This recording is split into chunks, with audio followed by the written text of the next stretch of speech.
या अध्यायाचं नाव आहे राजविद्या राजगुह्य योग. म्हणजे आपल्याला जे लपलेलं आहे, जे दडलेलं आहे ते आपल्याला शोधून काढायचं. आणि ते शोधून काढण्यासाठी आपण सगळीकडे प्रपंचामध्ये सगळ्या वस्तूंचा आपण शोध घेतो, पण परमार्थामध्ये आपण शोध आणि बोध हे दोन्ही पण जमलं पाहिजे. शोध आणि बोध, बरं का, नुसता शोध घेऊन जमणार नाही. बोधाच्या माध्यमातून आपल्याला शोध घेता येतो. नुसतंच आपण शोध घ्यायला गेलो तर आपल्याला भेटणार नाही. जोपर्यंत आपण बोधावर आरूढ नाही तोपर्यंत आपल्याला त्याचा शोध घेता येणार नाही. आणि बोधातूनच आपल्याला शोध घेता येतो. जोपर्यंत श्रीगुरु आपल्याला बोधावर आरूढ करत नाही. आणि बोध हा अमृत आहे. काय आहे? बोध हेच अमृत आहे. आणि ते अमृत आपण सेवन केलं तरच आपल्याला त्या परमात्म्याच्या शक्तीची आपल्याला अनुभूती येते. परमात्मा कसा आहे? शक्तिरूपेण आहे ना, शक्तिरूपानं आहे. आणि ती शक्ती आपल्या आतमध्ये प्रगट होण्याकरिता आपल्याला श्री गुरूंकडे जावं लागतो. श्री गुरूंच्या आशीर्वादाने ती प्रगट होते. मग तुम्ही किती ज्ञानी आहात, किती वाचता, किती अभ्यास करता, कुठे कुठे फिरता, कुठल्या कुठल्या तीर्थाला जाता, काही घेणं नाही. फक्त श्री गुरूंचा आशीर्वाद पाहिजे. आणि म्हणून ज्ञानोबा सांगतात की सकळ तीर्थे निवृत्तीच्या पायी. म्हणजे कोणाला मान दिलं त्याने? श्रीगुरूंना मान दिलं. हो, सगळे तीर्थ कुठे आहेत? तर माझ्या श्रीगुरूंच्या चरणावर आहेत. सकळ, बरं का, सकळ म्हणजे जेवढे असतील या भूमीवर, ही सगळी तीर्थ जेवढे आहेत तेवढी एका माझ्या निवृत्तीनाथाच्या पायावर आहेत. सकळ तीर्थे निवृत्तीच्या पायी. आणि म्हणून पुढे सांगतात, मनाला सांगतात ते, स्वतःच्या मनाला. तसं आपण आपल्या स्वतःच्या मनाला सांगता आलं पाहिजे. स्वतःचं मन श्रीगुरूंच्या चरणावर जसं ज्ञानोबारांनी लावलं तसं प्रत्येक साधकाने आपल्या मनाला श्रीगुरूंच्या चरणावर लावता यायला पाहिजे. म्हणून सकळ तीर्थे निवृत्तीच्या पायी. आणि पुढे सांगतात, तेथे बुडी देई माझ्या मना. अरे माझ्या मना, तिथं बुडी मारून राहा, तिथं दडी मारून राहा. सद्गुरूंच्या चरणावरती दडी मारून राहिलो, बुडी मारून राहिलो तर ज्ञानाला शोधायला जायची गरज नाही. ज्ञान आपल्याला शोधत येईल. आणि म्हणून त्यांनी लिहिले सकळ तीर्थे निवृत्तीच्या पायी. म्हणजे प्रत्येक साधकाने सद्गुरूंच्या चरणावरती राहून जे तीर्थ घ्यायचंय, हेच तीर्थ, बरं का, जे आम्ही सांगतो ना या ज्ञानोबारांच्या ज्ञानेश्वरीच्या माध्यमातून, हेच तीर्थ आहे. बाकी तीर्थ नाही. बाकी क्षेत्र आहे. ज्ञानोबा आले, तुकोबाराय आले, नाथ बाबा आले, मुक्ताबाई आली, जनाबाई आली. त्यांनी काय केलं? तीर्थ ग्रंथांमध्ये, अभंगामध्ये लिहून ठेवलं. आणि आपल्या स्वरूपाला ते निघून गेले. आपल्या स्वरूपाला निघून गेले. ते जिथून आले तिथे गेले. आणि राहिलं फक्त क्षेत्र. म्हणजे तीर्थ कशामध्ये आहे? तीर्थ ग्रंथांमध्ये, अभंगामध्ये लिहून ठेवलं. आणि क्षेत्र राहिलं तिथे. मग त्या क्षेत्राला जाऊन आपल्याला तीर्थ भेटेल का? त्यांनी ज्या ग्रंथामध्ये हे तीर्थ लिहून ठेवलंय त्या तीर्थाचं आपण प्राशन केलं, या कर्णाद्वारे, कानांच्या द्वारे जर आपण हे तीर्थ प्राशन केलं तर आपलं अंतःकरण शुद्ध होणार आहे. आणि अंतःकरणाची शुद्धी ह्या श्रवण भक्तीतून होते. आणि ती भक्ती आपल्याला सच्चिदानंद सद्गुरू पांडुरंग देवके बाबा ह्याने आपल्याला काय केलं? लावून दिले आपल्याला संध्याकाळच्या वेळेला, रात्रीच्या वेळेला. आणि ते तीर्थ आपण जर प्राशन केलं सातत्याने तर आपलं अंतःकरण शुद्ध होतं. आणि एकदा का अंतःकरण शुद्ध झालं की आपल्याकडं एक परमात्मा स्वरूपाशिवाय दुसऱ्या कुठल्याच गोष्टी आपल्या मनामध्ये येत नाही. आणि ज्याच्या अंतःकरणामध्ये अजूनपर्यंत प्रपंचाच्याच गोष्टी आहेत, मग त्याच्याकडं त्याने हे तीर्थप्राशन केलं नाही. सगळं तीर्थप्राशन करा, कारण संतांनी सगळं तीर्थ जे आहे आपण ते जातो आणि काय करतो, ते पूजेला जातो आणि तो प्रसाद आपण घेतो, असं असं करतो डोक्यावर हात ठेवून. आता मला सांगा, घेऊन अशातली वार्ता नाही, ते तीर्थ घ्या, पण खरं तीर्थ कुठे आहे? सकल तीर्थे निवृत्तीच्या पायी. सगळे तीर्थ कुठे आहेत? माझ्या निवृत्तीनाथाच्या पाय, असं ज्ञानोबाराने लिहिले बरं का. आणि आपल्याला पण तसंच त्याच वाटेने जावं लागेल. संतांनी जे आपल्याला मार्ग दाखवलेला आहे त्या मार्गावर आपण गेलो तर न पडे गुंता कोठे काही, कुठेच गुंता पडणार नाही. पण त्यासाठी आपल्याला मेहनत घ्यावी लागेल, खूप मेहनत आहे बरं का. श्रवण भक्ती सगळ्यात श्रेष्ठ भक्ती आहे. तुम्हाला 50% श्रवण भक्ती काम करते, 50% तुमची साधना आहे, 50% श्रवण भक्ती आहे.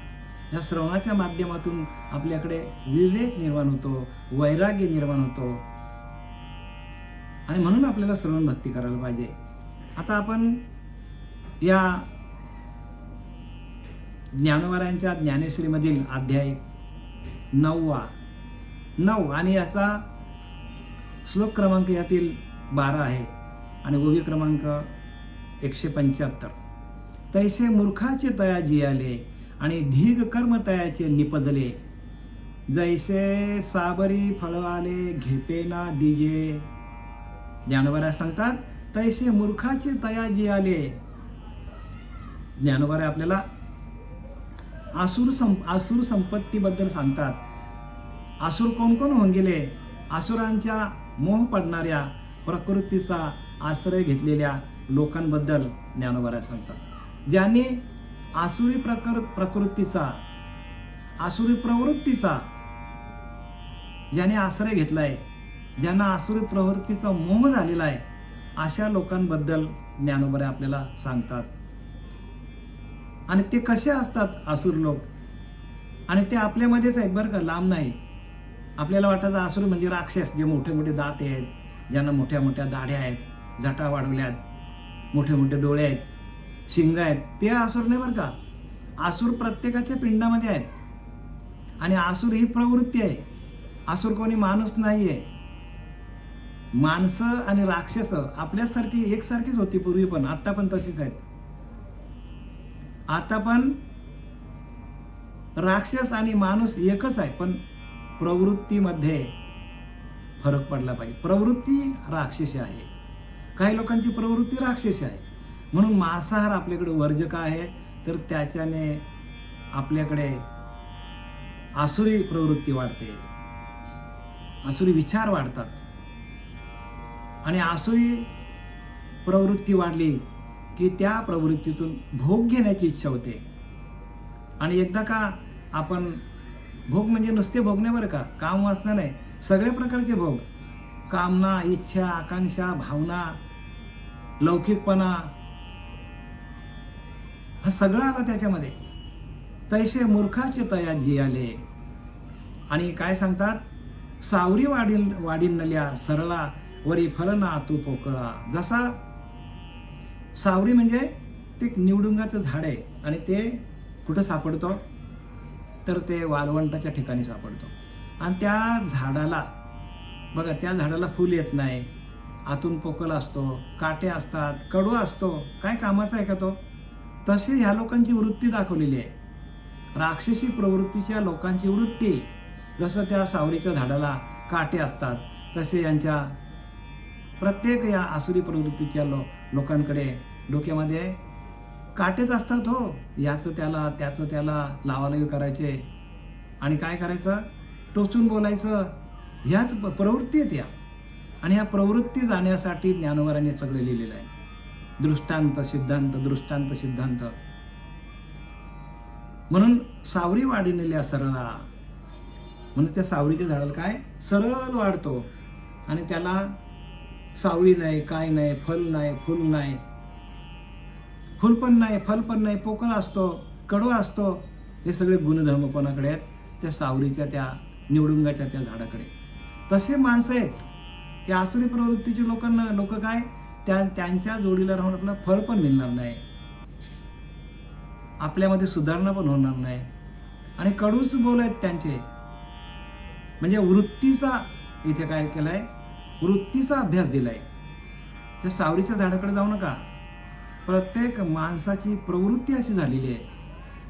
आणि म्हणून आपल्याला श्रीपाद बाबासारखे, रामदास बाबासारखे, पांडुरंग दिवेकर बाबासारखे संत आले आणि त्यांनी काय केलं, त्यांनी आपल्याला उपासना दिली, आपल्याला नामस्मरण दिलं. आणि त्या नामस्मरणातून जोपर्यंत मन रामरूप होत नाही तोपर्यंत आपल्याला असेच विचार प्रत्येक माणसाकडे येणार आहेत. आणि म्हणून प्रत्येकाला साधना दिली आणि मन हे राम झाले, जैसे प्रवृत्ती ग्रासोनी निवृत्ती पदाशी आले. प्रवृत्ती जी आहे ती प्रवृत्ती टाकता यायला पाहिजे. आसुरी लोकांची प्रवृत्ती आहे आणि ती प्रवृत्तीच प्रत्येक माणसाला त्रास देतो.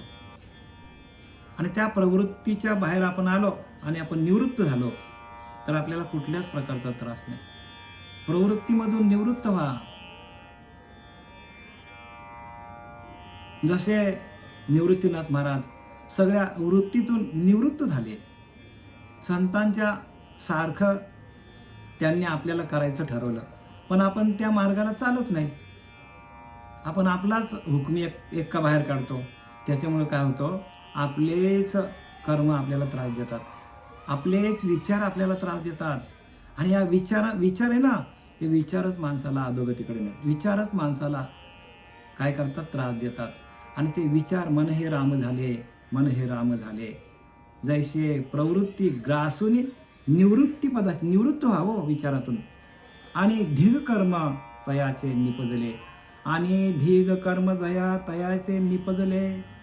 आणि त्या आसुरी प्रवृत्तीच्या लोकातून काय होतं की धीग म्हणजे धिक्कार. ज्या कर्माचा आपण धिक्कार करतो नाही का, आपण बोलतो धिक तुझ्या जिने, धिक्कार आहे जिनं. म्हणजे जी वाईट प्रवृत्तीची लोक आहेत त्यांचा चांगली लोक काय करतात, धिक्कार करतात. थोडक्यात त्यांना लांब ठेवतात. आणि धिक कर्म तयाचे निपजले. आणि या आसुरी प्रवृत्तीमधून असे कर्म करतात आसुरी प्रवृत्तीची लोक की समोरची माणसं त्याचा धिक्कार करतात, म्हणजे त्याचा द्वेष करतात. पण ते त्यांच्या लक्षात येत नाही का, कारण ते प्रवृत्तीमध्ये अडकलेले असतात, आसुरी प्रवृत्तीमध्ये. आणि ती प्रवृत्ती स्वतःलाच कळत नाही की आपण काय करतो. किती लोकांनी जरी सांगितलं त्याला तरी तो त्याच्याच पद्धतीने चालतो, कारण ती प्रवृत्ती आहे. आणि ती प्रवृत्ती म्हणून प्रवृत्ती चाले अधोमुखे, निवृत्ती धावे वृद्धमुखे, आणि वृद्धमुखे नाना सुखे हे विवेके जाणती. प्रवृत्ती चाले अधोमुखे. हीच प्रवृत्ती माणसाला अधोगतीला घेऊन जातो. कुत्रा, मांजर, घोडा, गाढव जे काय आहे ते योनीला घालवतो. निवृत्ती धावे वृद्धमुखे म्हणून निवृत्तीनाथांचं नाव निवृत्तीनाथ ठेव. का, सगळ्या वृत्ती त्यांच्या लय पावल्या. जसं आपल्या वृत्ती जोपर्यंत लय होत नाही साधना करता करता, लय पावायला पाहिजे. आपल्या वृत्ती सगळ्या लय पावायला पाहिजे, लयाला जायला पाहिजे सगळ्या वृत्ती. आणि वृत्तीच माणसाला त्रास देतात. आणि म्हणून ही आसुरी वृत्ती आहे. काय आहे, वृत्तीचा अभ्यास सांगितलाय. आणि धीग कर्म तयाचे निपजले, जैसे साबरी फळ आले घेपे ना दिजे. काही कामाचं नाही ते फल, ते साबरीचा फल असतं, निवडून जातात, त्याचा काहीही फायदा होत नाही. तसं या आसुरी प्रवृत्तीच्या लोकांचा जगामध्ये काहीही फायदा होत नाही असं ज्ञानोबाराने सांगायचं. हे लोक काय करतात तर आपली प्रवृत्ती सोडत नाही. आणि अशा प्रवृत्तीची लोक सगळ्यांना त्रासदायक ठरतात. सगळ्यांनाच बरं का, स्वतःला तर त्रास होतोच त्यांना, पण जगालाही त्रास देऊन जातात. म्हणून प्रवृत्ती माणसाची ध्यान करता करता प्रवृत्तीतून आपल्याला निवृत्त व्हायला पाहिजे. प्रत्येक माणसाला बरं का त्रास कसला आहे माहिती आहे का, आपल्याच वृत्तीचा, आपल्याच अवगुणांचा आपल्याला त्रास आहे. आपलेच अवगुण आपणाशी वाटती गुण. आपले अवगुण आहेत, पण आपल्याला ते गुण वाटतात. आणि ज्याच्या त्याने कराव्या बलकट बुद्धी, पण बलकट बुद्धी कधी तयार होतील? जर तुम्हाला साधनेचं बल असेल, श्रवणाचं बल असेल, संतांच्या संगतीचं बल असेल, श्रीगुरूंची कृपा असेल, तरच ह्या सगळ्या वृत्ती तुमच्या लयाला जातील. नाही ह्या वृत्ती वाढतच जाणार. आणि सगळं ज्ञान हे वृत्तीजन्य ज्ञान आहे. वृत्ती शून्य व्हायला पाहिजे. आणि ज्याची वृत्ती शून्य झालेली आहे अशाच लोकांची संगत पकडा. कारण वृत्ती शून्य, योगेश्वर वृत्ती शून्य होते. योगाचा ईश्वर तोच आहे की ज्याची वृत्ती शून्य झाली. शून्याच्याही पलीकडे, शून्य म्हणजे पण आपल्याला आपण आहोत, आपलं देहबुद्धीवर आहोत. शून्य म्हणजे पण देहबुद्धी आहे. शून्याच्याही पलीकडे गेल्यानंतर आपल्याकडे देहाकडे कोणतीच देहबुद्धी नसते. आपल्याकडे देहबुद्धी आपल्याला संपूर्ण गलित होतो, निघून जाते आपल्याकडनं, आणि आपण आत्मतत्वामध्ये एकरूप होतो. बघा, हे निरूपण जे आहे हे फक्त लोक बाहेरचं सांगतात, पण आतल्या वृत्ती ज्या कशा वाढतात, काय वाढतात, त्याच्यावर उपाय काय, उपाय कोणीच सांगत नाही. आम्ही बरेचशे लोकांची प्रवचन ऐकतो, पण उपाय काहीच सांगत नाही. ज्ञान सांगतात, शास्त्राचं वाचून सांगतात.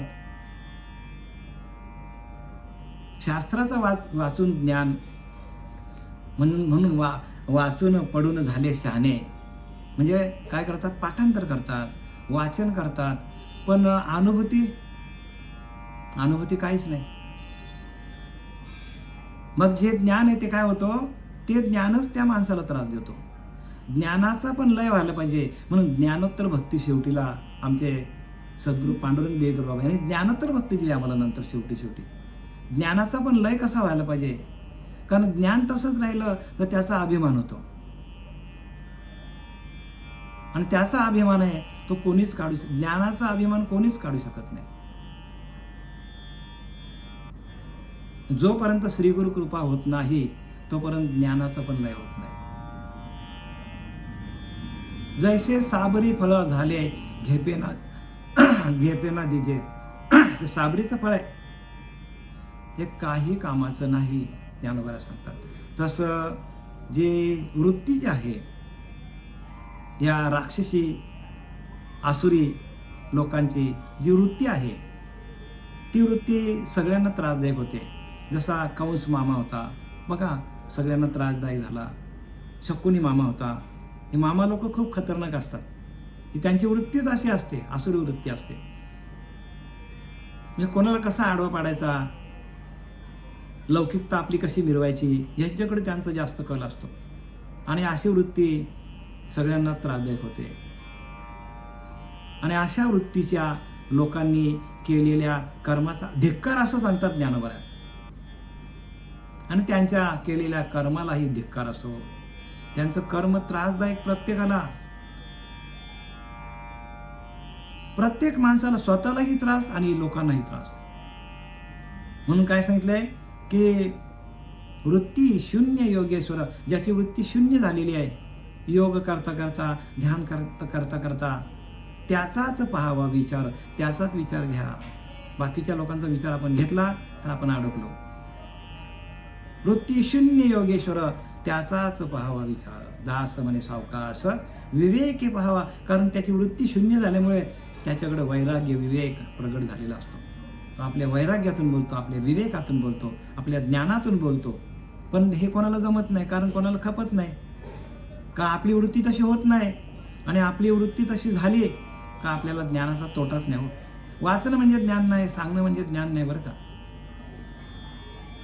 त्या परब्रह्म तत्वामध्ये रममान होणं, आणि रममान झाल्यानंतर हे ज्ञान तुम्हाला ज्ञान शोधत येतो. ज्ञानासाठी कुठे जायची गरज नाही. म्हणून सद्गुरू वचन हृदयधारी, सद्गुरूंनी दिलं वचनावर आरूढ व्हा. मग जे काही ते पडिनले ते मरकटे नारले तोडिले, का आंधळ्या हाती पडिले मोती जैसे. मग जे का ते पडिनले, मग त्या मूर्ख लोकांनी जे काय वाचला, शास्त्राध्ययन केलं, ते म्हणजे माकडाने नारळ तोडल्यासारखे आहे बघा. मग जे राक्षसी प्रवृत्तीचे लोक आहेत त्यांनी किती पण ज्ञान घेतलं, किती पण शास्त्र वाचले, किती पण पाठांतर केला तरी ते कसं आहे सांगतात, तर माकडाच्या हातामध्ये नारळ, माकड नारळ काय करतो, तोडण्याचा प्रयत्न करतो माकड, आणि पाणी प्यायचा प्रयत्न करतो, तुटेल का नारळ? म्हणजे माकडाने नारळ तोडल्याप्रमाणे, किंवा आंधळ्याच्या हातात मोती सापडावे. आंधळाच बरं का, जन्मजात आंधळा आहे, आता त्याला आपण एकदम सुंदर मोती दिला किंवा मोठा हिरा दिला, 50 लाखाचा, 60 लाखाचा, 1 करोडचा, काय कामाचा आहे का त्याला? कारण जन्मताच आंधळा आहे तो, जन्मताच आंधळा आहे. त्याच्या आपण हातामध्ये एक हिरा दिला, सोना दिला, माणिक दिलं, मोती दिले, काय कामाचे आहेत का? तसं हे जन्मजात ही वृत्ती जी आहे, ही राक्षस लोकांची वृत्ती जी आहे, ती वृत्तीच काय करते, वृत्तीच माणसाला नको त्या दिशेला घेऊन जात, आंधळ्यांसारखं. म्हणजे वृत्तीतून आंधळा आहे माणूस, जरी त्याला डोळ्याने दिसत असला तरी त्याची वृत्तीच आंधळी आहे. मग त्याच्यासमोर किती पण चांगलं ज्ञान मांडा तरी ते त्याच्या आतमध्ये जाणार नाही. वृत्तीचं ज्ञान सांगतात बरं का ज्ञानोबर आहे. माणसाची वृत्ती आहे ना, वृत्ती घाणेरडी आहे, आणि ते घाणेरडीवर वृत्ती जाण्यासाठी प्रत्येकाला सावध करण्यासाठी ज्ञानोबाराने हे सगळं ज्ञान दिले, तुमच्या आमच्यासाठी बरं का. हे ज्ञान प्रत्येक साधकासाठी हे ज्ञान आहे, आणि वृत्तीच माणसाला त्रास देतो नंतर. म्हणून वृत्ती भावया निवृत्ती, सद्गुरू पाहिजे. सद्गुरू काय करतात, वृत्तीतून निवृत्त करतात माणसाला.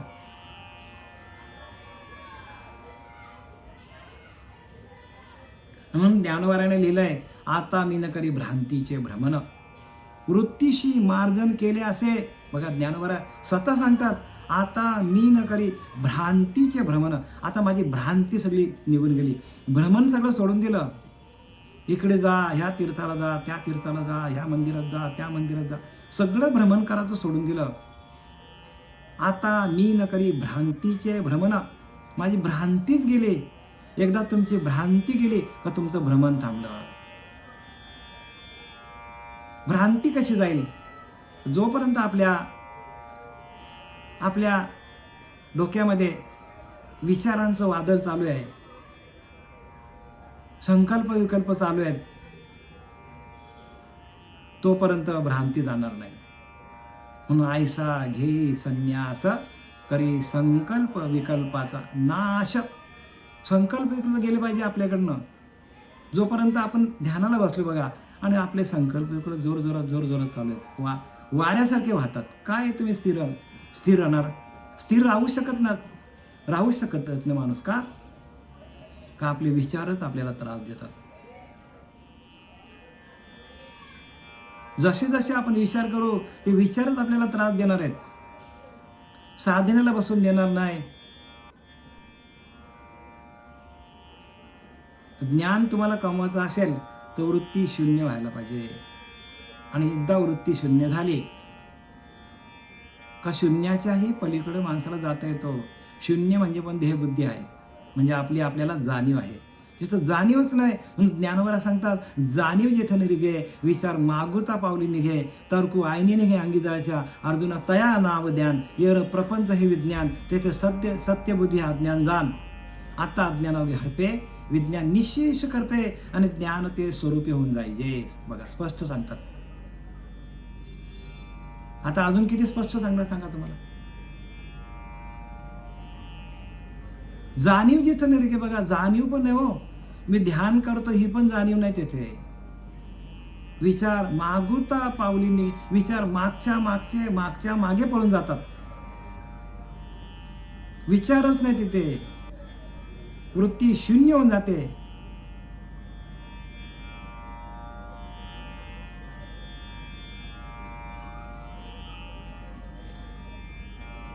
तर्क आईनीने अंगे जायच्या, तर्क पण तिथे चालत नाही, तर्क वितर्क नाही तिथे बरं का. आपणच परब्रह्म, तर्क वितर्क कुठे राहिले. जर आपण परब्रह्म स्वरूप झालो का आपल्याकडे तर्क नाही, वितर्क नाही, काय नाही.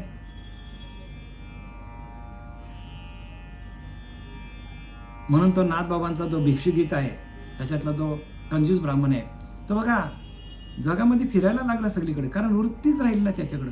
मान नाही, अपमान नाही, लौकिकता नाही, काय नाही, काय नाही, सगळीकडे फिरत राहिला, भिक्षा मागत राहिला आणि जे मिळेल ते खात राहिला.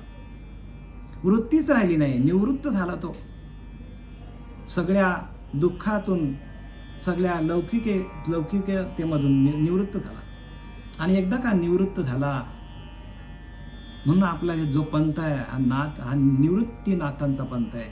आपल्याला वृत्तीतून निवृत्त व्हायला पाहिजे. ज्ञानोबा वृत्तीतून निवृत्त करणारे आहेत. मग संतांची वचनं जे आहेत, अहो संतांशिवाय नाही हो, संताविना प्राप्ती नाही, आयशे वेद देत असे ग्वाही. वेद पण सांगतात, अरे संतांशिवाय प्राप्ती नाही. हे सगळे वेद आहेत बरं का, आपण जे वाचतो आता हे वेद, पण ते वेद पण ओरडून सांगतात संतांविना प्राप्ती नाही हो, संतांशिवाय मी तुम्हाला कळणार नाही, असं वेद स्वतः सांगतात.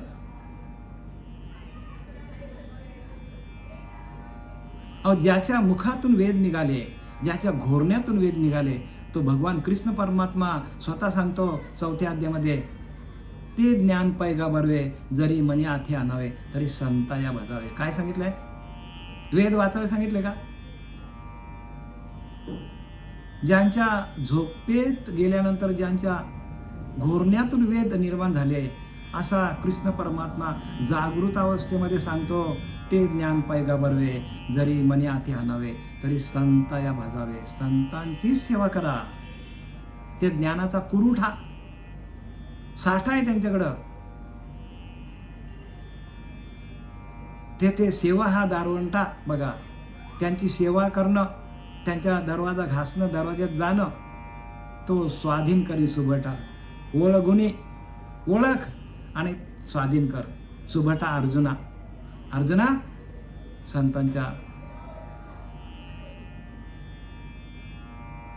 संतांचा उंबरठा ओलांडून त्यांच्या चरणावर जा, त्यांचं दर्शन घे आणि ते काय सांगतील ते ऐक, तरच तुला ज्ञान प्राप्त होईल. एवढं स्पष्ट सांगितलंय भगवंताने, सांगितलंय. विचार करा. इतर लोकांचा जाऊ दे, स्वतः कृष्ण परमात्मा सांगतो कुरुक्षेत्रावर. मग अपेक्षित जे आपले ते सांगतील पुशिले, जेणे बोधिले अंतःकरण संकल्पाने. बोध, त्या बोधातून तुमच्या अंतःकरणामध्ये तुमचे संकल्प निघून जातील. मग जे का ते पडील नले, ते मरकट नारेल तोडिले. मग ही वृत्तीची लोक असतात. हे कशी असतात? त्यांनी किती पण शास्त्र अध्ययन केलं, किती पण श्रवण भक्ती केली, तरी माकडाने नारळ तोडल्यासारखं आहे. किंवा आंधळ्याला मोती सापडावे त्याप्रमाणे. किंवा एखादा आंधळा माणूस आहे, त्याच्या हातात मोती सापडलं, काय फायदा आहे का त्याला? ज्ञानोबा सांगतात मागे, ते खवनियांच्या गावे उंची उंची वस्त्र घेऊन जावे, जिथं असा एक टापू आहे की तिकडे सगळे नागडेच लोक राहतात, आणि अशा नागड्या लोकांच्या गावामध्ये आपण भारी भारीतली वस्त्र घेऊन गेलो, कोणी घेतील का आपल्याकडनं? काहीच कामाचे नाही. कारण सगळेच लोक कसे आहेत? सगळेच लोक नागडे राहतात तिथे, ज्यांना वस्त्र घालायची माहीतच नाही. तसे हे जे प्रवृत्तीचे लोक आहेत, सगळी ही प्रवृत्ती आहे, ही लोकांची प्रवृत्ती आहे. आणि प्रवृत्ती जाण्यासाठी ज्ञानोबाने आपल्याला दृष्टांत सिद्धांत दिले. आणि ती प्रवृत्ती आपल्या जवळच आहे, लांब नाही बरं का. प्रत्येक माणसाकडे ती प्रवृत्ती आहे. आणि ती प्रवृत्ती आपल्याला प्रवृत्ती चाले अधोमुख आहे. आणि निवृत्ती, त्या प्रवृत्तीतून निवृत्त व्हा. प्रवृत्तीतून काय करायला पाहिजे? निवृत्त व्हायला पाहिजे. आणि प्रवृत्तीतून निवृत्त होणं एवढं सोपं नाही, पण आपण सातत्याने श्रवण भक्ती केली. आंधळ्याला मोती सापडावे त्याप्रमाणे होय. ही प्रवृत्ती कशी आहे? म्हणजे ह्या प्रवृत्तीच्या लोकांना ज्ञानोबाने आंधळा म्हटले. आंधळ्याशी जण अवघेची आंधळे. सगळ्या आंधळ्या लोकांना सगळं जगच आंधळा वाटतो, कारण ते स्वतःच आंधळे आहेत. आंधळ्याशी अवघे जनची आंधळे. आंधळ्या लोकांना असं वाटतं की सगळेच लोक आंधळे आहेत. त्यांना स्वतःला दिसत नाही, मग त्यांना वाटतं की जग पण आंधळं आहे. म्हणजे काय आहे? वृत्तीचं ज्ञान आहे, वृत्ती. आणि ती वृत्ती आपल्याला सांभाळता यायला पाहिजे. किंबहुना तयांची शास्त्रे जैशी कुमारी हाती दिलेली शस्त्रे. का अशौच्या मंत्रे बीजे कथिली किंबहुना तयाची शास्त्रे. म्हणजे अशा लोकांनी कितीही शास्त्राचं अध्ययन केलं, त्या लोकांनी, आसुरी प्रवृत्तीच्या लोकांनी किती पण शास्त्राचं अध्ययन केलं तरी लहान मुलीच्या हातात दिलेल्या शस्त्रांप्रमाणे आहे. म्हणजे लहान मुलाच्या हातामध्ये आपण बंदूक दिली चालवायला, काय होईल सांगा मला? तलवार दिली चालवायला, काय होईल? चालवता येईल त्यांना? अशी त्या लोकांनी किती पण शास्त्र वाचली, जोपर्यंत ती वृत्ती जात नाही. आणि म्हणून वृत्ती व्हावया निवृत्ती सद्गुरू पाहिजे. सद्गुरूंनी दिलेली उपासना जी आहे, सद्गुरूंनी दिलेले नाम आहे, त्या नामाच्या माध्यमातून आपल्याला हे वृत्तीजन्य ज्ञान घालवता येतं. आणि जसं ज्ञानोबारायांनी स्वतःचं वृत्तीजन्य ज्ञान घालवलं आणि त्यांच्या मुखातून सहज वाक्य निघाले, सकळ तीर्थे निवृत्तीच्या पायी. बघा, तेथे बुडी दे माझ्या मना, तिथेच बुडी द्यायला सद्गुरूंच्या चरणावरती बुडी देऊन राहिलं तरच आपल्याला ते या वृत्ती जातील आपल्या. आणि ह्या वृत्ती जोपर्यंत आपल्याकडे आहेत तोपर्यंत आपल्याला शास्त्रे वाचा, मोठे पंडित व्हाल. होय का पंडित शहाणा अनेक न माझ्या मना, जाणे भक्तीचा जिव्हाळा आणि तोच दैवाचा पुतळा. होय का पंडित शहाणा अनेक न माझ्या मना. काय सांगतात? किती पण मोठा पंडित झाला तरी तो माझ्या मनामध्ये भरत नाही. अगदी 4 वेळ 6 शास्त्र त्याचे तोंडपाठ झाले तरी पण माझ्या मनामध्ये तो भरत नाही. भगवंत सांगतो, जाणे भक्तीचा जिव्हाळा. भक्ती म्हणजे त्या भगवंताशी एकरूप होऊन त्याचं भजन करणं, याला भक्ती म्हणतात. साध्या भाषेत सांगतो तुम्हाला, त्या स्वरूपाशी एकरूप होऊन ते सातत्याने त्या भगवंताचं भजन करणं, त्या नाद ब्रह्मामध्ये जाणं, त्या चैतन्याशी एकरूप होणं, त्या प्रकाश स्वरूपाशी एकरूप. बरेचसे प्रकार आहेत त्याच्यामध्ये. त्या प्रकारामध्ये कुठला पण एक प्रकार आपल्याला जमला, कुठलाही एक प्रकार, तर आपली वृत्ती शांत होते. सगळ्या वृत्ती काय होतात? शांत होऊन जातात. आणि एकदा का शांत वृत्ती आपल्याकडं आली आणि शांततेमध्ये आपण राहिलो, शांत राहिलो, जसं पाणी कसा वारा थांबला की पाणी शांत होतो, शांत होतो, मग संत होतो आणि मग आपल्याला काय होतं? काचेसारखा होतो. सगळं मळ त्याचा खाली बसतो आणि मग आपल्याला सगळं पाण्यातला दिसतो. तसं आपलं मन जोपर्यंत ध्यान करता करता शांत शांत शांत होत नाही, कुठलेच विचार मनामध्ये नसतील, त्यावेळेला आपल्याला परमात्मा स्वरूपाची अनुभूती येते. कुठलेच विचार, बरं का, आपलं जन्माला आल्यापासून आपण अनेक प्रकारचे विचारामध्ये पडलोय, अनेक प्रकारचे संकल्प विकल्प तयार करतो.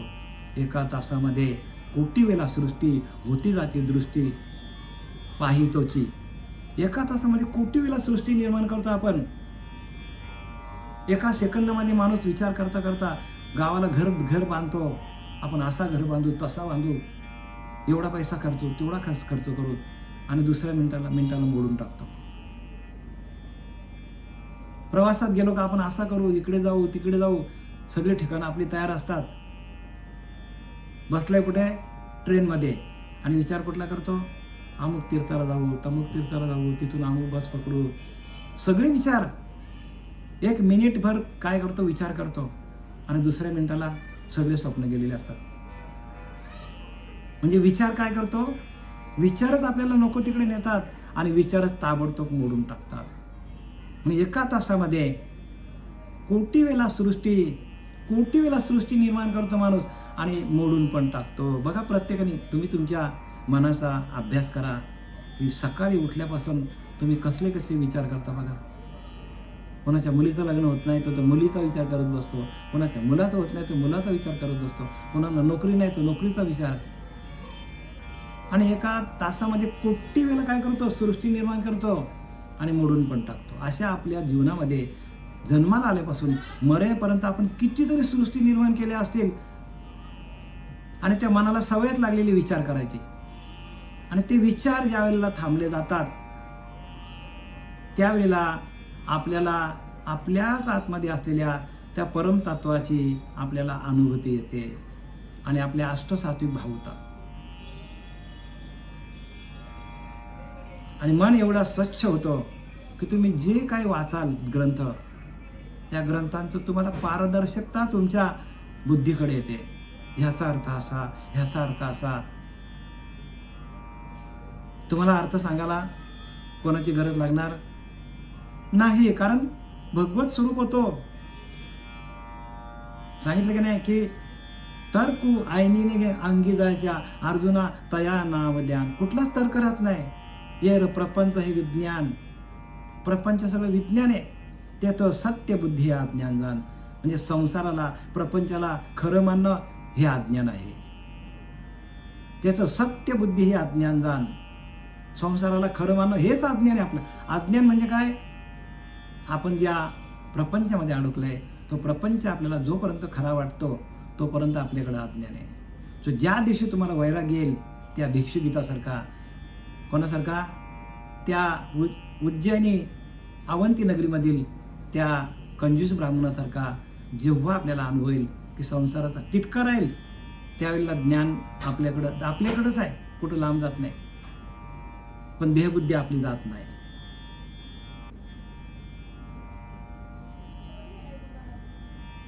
किंबहुना तयांची शास्त्रे जैशी कुमारी हाती दिले शस्त्रे. अशा ज्या आंधळ्या लोकांची शास्त्रे वाचून काय त्यांची बुद्धी जाणार आहे का? नाही जाणार. जसं एखादं लहान मुलं आहे आणि त्याच्या हातामध्ये आपण बंदूक दिली, तलवार दिली, जमेल का त्याला? नेम जात. लहान मुले तो का अशौच्या मंत्रे बीजे कथिले, अथवा असुचिरभूताला बीजासह शिकविलेल्या मंत्राप्रमाणे अनर्थकर आहे. अर्थवा असुचिरभूत, ज्याच्याकडे सुचिरभूतता नाही, ज्याच्या बुद्धीकडे सुचिरभूतता नाही आहे, ज्याची बुद्धी सुचिरभूत झालेली नाही, ज्याची बुद्धी जागी झालेली नाही, ज्याची बुद्धी त्या राक्षसी वृत्तीमध्ये अडकलेली आहे, अशा लोकांना आपण किती पण मंत्रतंत्र दिले तरी त्याचा काहीही फायदा होणार नाही. बघा ज्ञानोबारांचं किती बारीक निरीक्षण आहे, किती बारीक निरीक्षण आहे. म्हणून रामदास लिहिलेले वय धाकुटा पण नृपती. थोर लहान बुद्धीपाशी, काय सांगतात? थोर लहान बुद्धीपाशी सगट कलेना लोकांशी. जो आधी उपजला त्याशी थोर म्हणते. जो वयाने मोठा आहे, जो आधी जन्माला आलाय तो मोठा नाही सांगितलंय. थोर लहान बुद्धीपाशी. बघा बुद्धीपाशी, बुद्धी तुमची आहे ना तीच तुम्हाला थोर बनवते. नाही तर नुसतं वयाने मोठा आहे, अंगाने मोठा आहे, पैशाने मोठा आहे, मानाने मोठा, काय फायदा नाही सांगितले. थोर लहान बुद्धीपाशी. थोर कोणाला म्हणायचं? की ज्याची बुद्धी एका आत्मतत्वाकडे, एका आत्मस्वरूपाकडे सातत्याने प्रवाहित झालेली आहे. प्रवाहित बरं का, की ज्याचं अखंड चिंतन चालू आहे. प्रवाहित म्हणजे काय? ज्याचं अखंड चिंतन चालू आहे.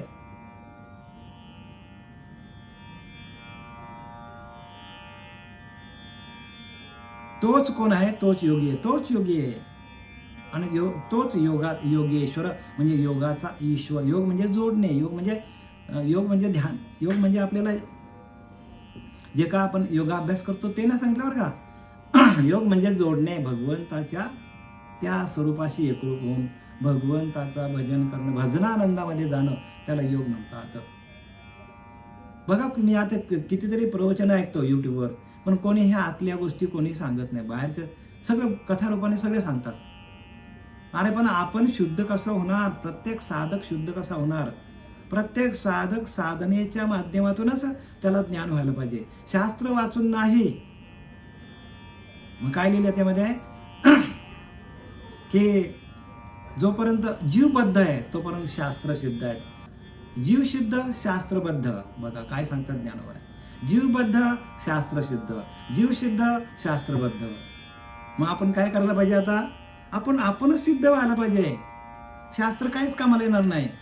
जोपर्यंत जीवबद्ध आहे तोपर्यंत शास्त्र सिद्ध आहे. म्हणजे जीवाकडे बद्ध अवस्था आहे, बांधलेला जीव, तोपर्यंत शास्त्र वाचा. आणि जीव सिद्ध, एकदा का जीव सिद्ध झाला, शास्त्रबद्ध, शास्त्र काहीच कामाचे नाही.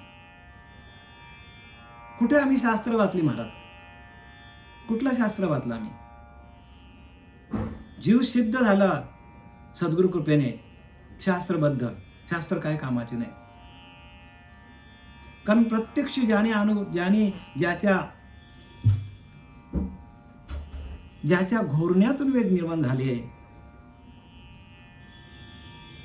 तो प्रत्यक्ष परमात्मा सांगतो की शास्त्र वाचून ज्ञानाची माहिती होईल, पण ज्ञान होणार नाही. ज्ञानासाठी काय करायला पाहिजे? ज्ञानासाठी तुम्हाला ध्यान करावं लागेल. ध्यानाच्या माध्यमातून आपल्याला त्या आत्मस्वरूपाशी एकरूप व्हावं लागेल. आत्मस्वरूपाचं ध्यान एकाग्रचित्त व्हावं लागेल. त्या एकाचं ध्यान करता यायला पाहिजे. ऐका जनार्दनी एकपणे उभा आणि चैतन्याची शोभा शोभत. एकपणे उभा, एकाकडे जावं लागेल. चैतन्याची शोभा शोभत असे. हे चैतन्यच परब्रह्म आहे. म्हणून ज्ञानी आहे जो म्हणजे तो देवांचा देव जाणीजे. बघा, देवांच्या पेक्षा उंच पदवी दिली. ज्ञानवाला सांगतात अर्थार्थी जिज्ञासू आणि ज्ञानिया. ज्ञानिया जो म्हणजे तो देवांचा देव जाणीजे आणि सुख सर्वस्व माझे चैतन्य. तो स्पष्टपणे सांगितलंय. पण आपल्या टाळक्यात कधी घुसेल? आपल्या बुद्धीत कधी हे प्रकाश पडेल आपल्याला? देवांचा देव सांगतो ज्ञानिया आणि सुख सर्वस्व माझे चैतन्य. तो म्हणजे माझा जीवाचा जीव तो ज्ञानिया जीवापेक्षा मला प्यारा आहे. सुख सर्वस्व माझे. का? तर तो माझ्या चैतन्य स्वरूपाशी एकरूप झालेला आहे. चैतन्य हेच त्याचं जीवन आहे. चैतन्य हेच मूळ आहे.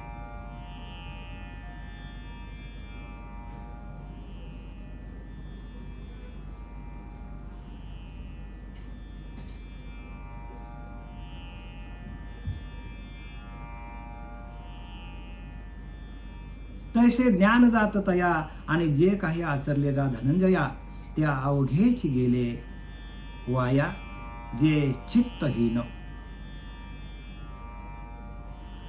तैसे ज्ञान जात तया आणि हे जे काही आचरले गा धनंजया.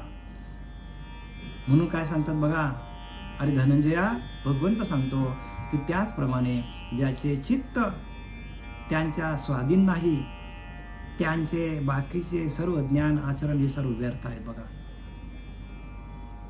ज्याचं चित्त ज्याच्या अधीन नाही, स्वतःचं चित्त आपल्या ताब्यात नाही, स्वतःचं मन आपल्या ताब्यात नाही, मग त्याने काहीही केलं तरी ते व्यर्थ सांगतात. ज्याचं चित्त आपल्या स्वाधीन नाही, ज्याचं मन आपल्या ताब्यात नाही, त्याने काहीही ग्रंथ वाचले, काहीही शास्त्रे वाचली, कुठलीही काही पूजा केली तरी ती काही कामाची नाही, व्यर्थ. कारण चित्त चैतन्य मिळाले, त्याने निज वस्तूशी दाविले. चित्त चैतन्याशी एकरूप व्हायला पाहिजे आणि आपल्याला आपल्याच निज स्वरूपाचा, आपल्याच आत्म्याची आपल्याला अनुभूती यायला पाहिजे. तैसे ज्ञान जात तया आणि जे काही आचरले गा धनंजया. किती पण ज्ञान त्यांनी कमवलं, किती पण ज्ञान त्यांनी आपल्या आत्मसात केला, पण त्या अवघेच गेले वाया जे चित्तहीन. ज्याचं चित्त एका जागेवर स्थिर होत नाही, ज्याचं चित्त अखंड भगवंताचं भजन करत नाही. चित्तात जायला पाहिजे प्रत्येक गोष्ट.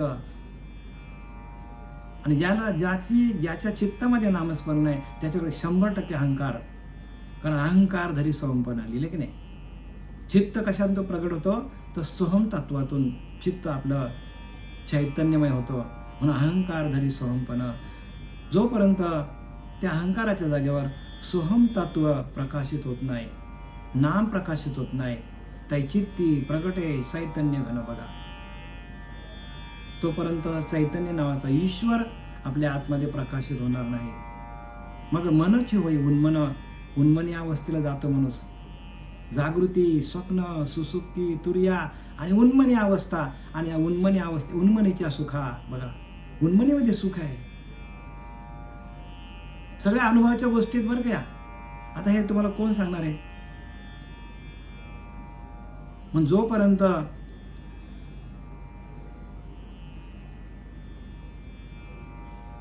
जोपर्यंत आपल्याला